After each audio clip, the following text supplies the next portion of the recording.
زخموں سے تڑپتے ہوئے ایک شخص نے پانی مانگا اور وہ سخت پیاس کی شدت میں مبتلا تھا اور العطش پکار رہا تھا، تو کوئی چھاگل میں پانی لے آیا اور وہ پانی اس کی زندگی برقرار رکھنے کا ذریعہ ہو سکتا تھا۔ جو ہی اس نے وہ آب خورا اپنے ہونٹوں کے قریب کیا تو دوسرے زخمی کے تڑپنے کی اور اس کی بے تابی کی صدائیں بلند ہوئیں اور اس نے بھی العطش پانی پانی پکارا، تو اس نے وہیں سے وہ آب خورا چھوڑ دیا اور کہا کہ یہ میرے اس بھائی کو دے دیا جائے۔ وہ پینے لگا تو تیسری جانب سے آواز آئی تو اس نے وہاں بڑھا دیا، تو اس طرح وہ 7 جگہ سے گھومتا رہا اور وہ پیاس سے جان دے دیتے ہیں لیکن ترجیح دوسرے بھائی کو دے رہے ہیں۔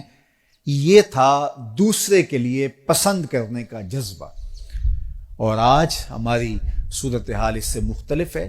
اس لیے آج ایک ماں کے بیٹے، ایک باپ کے بیٹے ایک دوسرے کے لیے سینوں میں نفرت رکھے ہوئے زندگی کو کتنی تلخی سے بسر کر رہے ہیں۔ زندگی محبت سے گزرتی ہے، نفرتوں سے نہیں گزرتی۔ جب آپ کا دل کشادہ ہوگا، دل کا شیشہ صاف ہوگا، یہ شفافیت زندگی میں جمال پیدا کرے گی، زندگی میں خوبصورتی پیدا کرے گی۔ جب آپ دوسروں کے لیے کشادہ دل نہیں ہوں گے، کشادہ دماغ نہیں ہوں گے، کشادہ ظرف نہیں ہوں گے، تو اس وقت خود بخود زندگی تنگ ہونا شروع ہو جائے گی۔ تو وہ ضابطہ دیا میرے اور آپ کے آقا و مولا نے کہ لا یؤمن احدکم حتی یحب لاخیہ ما یحب لنفسہ۔ خوبصورت معاشرت کی ضمانت ہے حضور علیہ السلام کا یہ فرمان۔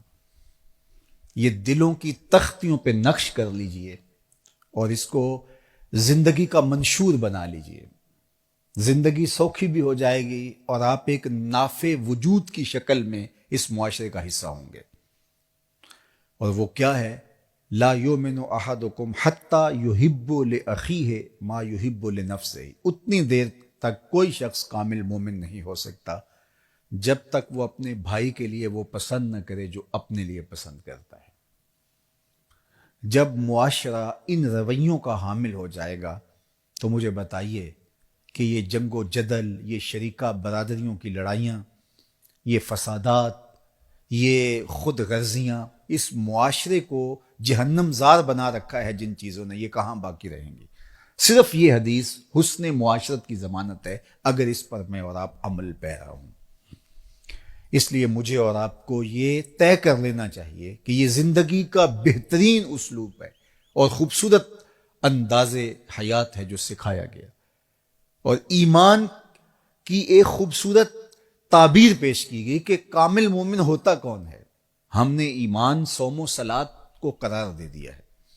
اس میں کوئی شک نہیں کہ صوم و صلات کے بغیر ہمارا دین مکمل نہیں ہوتا، لیکن جس طرح صوم و صلات، عبادات اور دیگر چیزیں ہمارے اوپر لازم اور ضروری ہیں، رویوں کی خوبصورتی بھی اسی طرح ہمارے اوپر لازم اور ضروری ہے، اور اس کی جو تربیت ہے وہ ان اصولوں پر ہوگی۔ تو آئیے میں اور آپ ذرا اپنے اندر جائزہ لیں کہ ہمارے وجود کی وجہ سے، ہمارے انداز کی وجہ سے کسی دوسرے کو تکلیف تو نہیں پہنچ رہی، اور ہم کیا جو اپنے لیے سوچ رہے ہیں وہ دوسروں کے لیے سوچتے ہیں یا نہیں سوچتے۔